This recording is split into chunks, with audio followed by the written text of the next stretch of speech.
Hi everyone, welcome back to Next Diecast.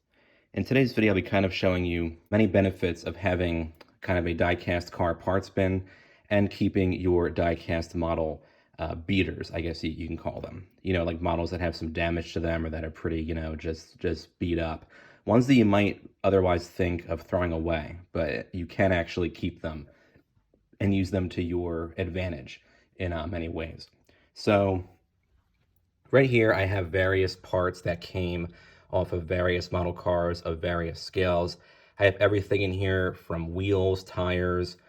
This is actually an engine and steering wheel setup that I got for my Franklin Mint 1/24th scale cord. I'll be doing a separate video on that in the future where I take out the old one and replace it with this one. I have some decals, bunch of wheels and tires, screws, screwdrivers, and springs, and whatnot.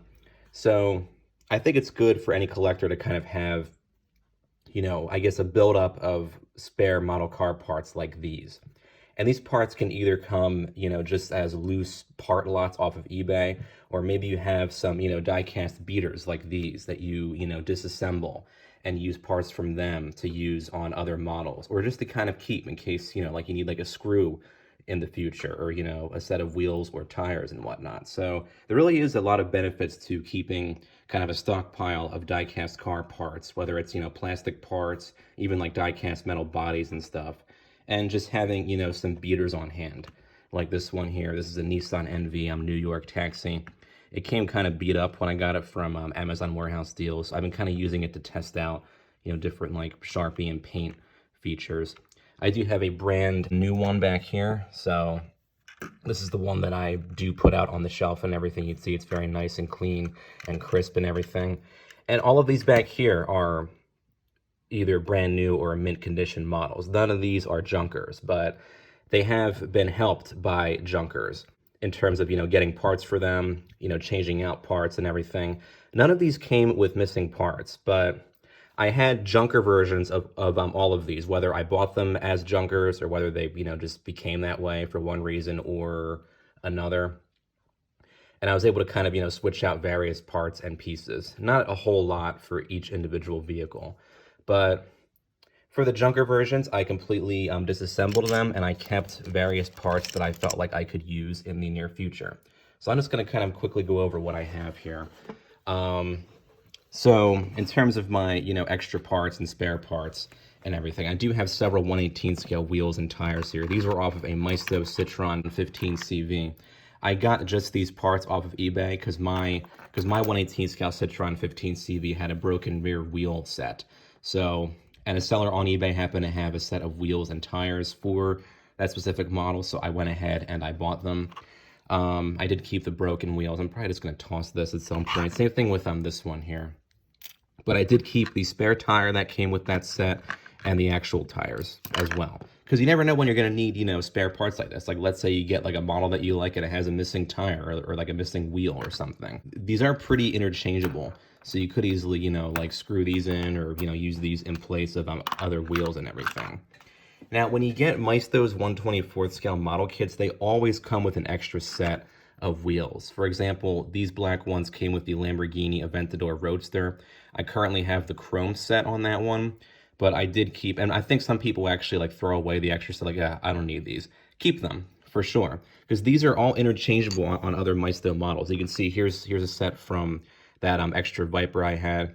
So I have a brand new, well, I guess I shouldn't say brand new, a fairly new Viper model kit that I built, because I did have a previous one that I got off of Amazon warehouse deals, and it came, pretty damaged and scratched up and everything. So I just ended up parting that out and getting rid of it and then replacing it with a brand new one from the same site. So as you can see here, the back centers of the wheels are all kind of the same size. So in theory, these wheels could work on this Viper or this Plymouth Voyager or this Jeep, because they all come with that same kind of center part there. So that's just another thing to keep in mind. And, you might not need these right away or anything, but I think it's just always good to have stuff like this in case you ever do need it, or in case you want to, maybe work on some customizations and everything too. Like, let's say I don't want to mess up. Like, let's say I want to maybe do like some kind of paint work on these chrome wheels that came on this Viper, but I don't want to mess them up or anything. I have a spare set right here. I can, use these to mark them up or try different paint samples on.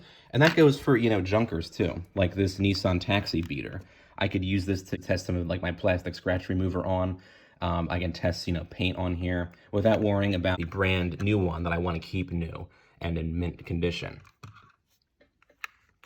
And then here is a Thunderbird by a Franklin Mint, well, what's left of it. A few years ago, my grandfather got a set of Franklin Mint cars from a local hobby shop. And this one was just kind of in there, already broken apart. And I happen to have this mostly new one. It has the hard top and everything. So what I did was I was able to switch out the door panels from the junker here to the mint version. Because the ones in the mint version originally had some kind of like weird scratching on like the white parts there. And the doors themselves were actually a slight bit loose. So I took out the doors from this one and I just kind of put them on this one. And then I put the doors from the junker on here. And then you have a nice, complete, pretty good condition model just by, swapping out parts that I had on hand. And that's just really good to, be able to do that. And these are all 1/64 scale wheels and tires. These came off of cars that I took apart before getting rid of them. So don't throw away, don't outright throw away any models that you have that are damaged. I would say that if possible, definitely take them apart and save parts from them. Like in theory, for this Nissan NV right here, I plan on saving the wheels, tires, and screws, and perhaps the interior piece, and then just getting rid of the rest of it. In a way, you're kind of recycling or upcycling or something, which is always very good because it will save you money in the long run in case you ever do need, parts for any type of model.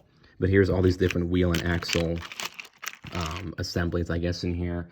And here's an extra tire that can pretty much go on any 1/43 scale car, 1/64 scale wheels and tires. And then in here, screws are also a good thing to have because not just for models, but in case you have something in your house that needs a screw. One of these screws would definitely fit. Or could potentially fit, I guess I should say. And then I have a couple of extra little screwdrivers in here as well. Screws, nuts, bolts, etc. So always keep those on hand too, because you never know when you're going to need stuff like that. And then I have some specific 1/18 scale parts in here. These were all bumpers off of that Citroen 15 CV that I talked about. And some sites do specialize in selling aftermarket or spare parts. For example, policecarmodels.com, they specialize in selling parts for model, law enforcement vehicles. Like, for example, you can get 1/18 scale light bars, traffic cones, 1/24 scale light bars. And those are always good to have on hand, too, if you like, customizing models and stuff like that. So we're going to put these back in here.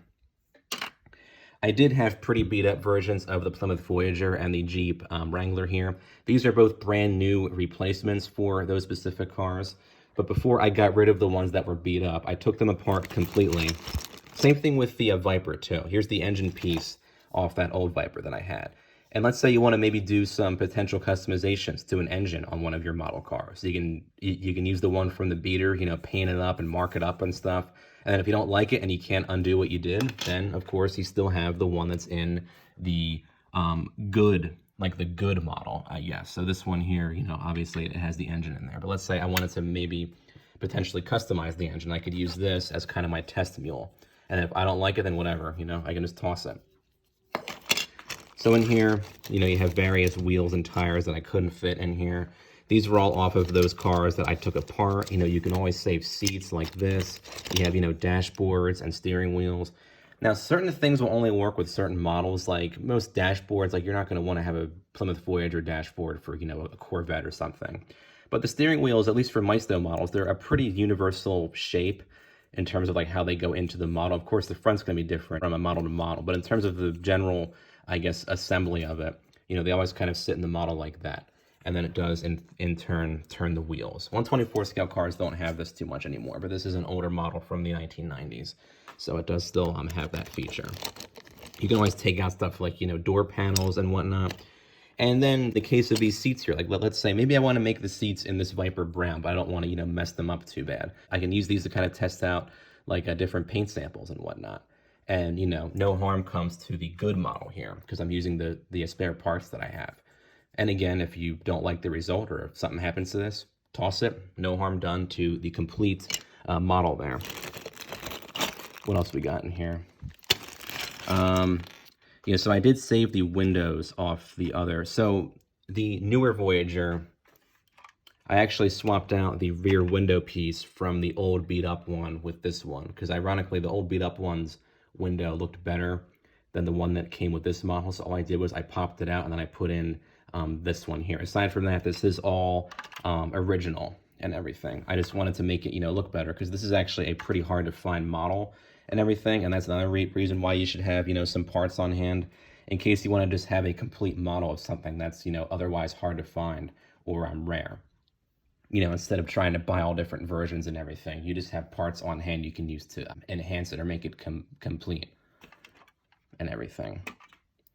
So, and then here's the seat backs from the old Jeep Wrangler that I had. Here's the engine piece for that. So, I may not necessarily use every last piece or part that I saved, but you never know when you might, be working on some kind of project, or whether you might need one of these items for a different model. Let's say you have like a missing screw on a model. You can go through your parts bin and get one of those out and everything. So there really are, I guess, a lot of advantages to either, collecting die-cast beaters like these and having, I guess, like a newer or more mint condition copy or clone, I guess. I don't really know what the right terminology here is, but you guys get my point, I suppose. And of course, it is always good to have a collection of parts you can use for different models of different scales. So that was just kind of a quick, I guess, random video. I know that I've mentioned that I have a collection of parts and stuff in the past, so I just wanted to kind of show these off and kind of give you guys a quick overview, I suppose, of the advantages of having on hand, spare parts and junkers for your die-cast collection, whether you're working on projects or whether you're looking to complete a model that might have some missing parts and pieces, or whether you're just trying to test out like paint samples and whatnot, and don't want to do any damage to a complete or mint condition model. So I hope this was kind of a helpful video, and feel free to comment down below with your thoughts on it. And don't forget to subscribe to my channel. Thanks for watching.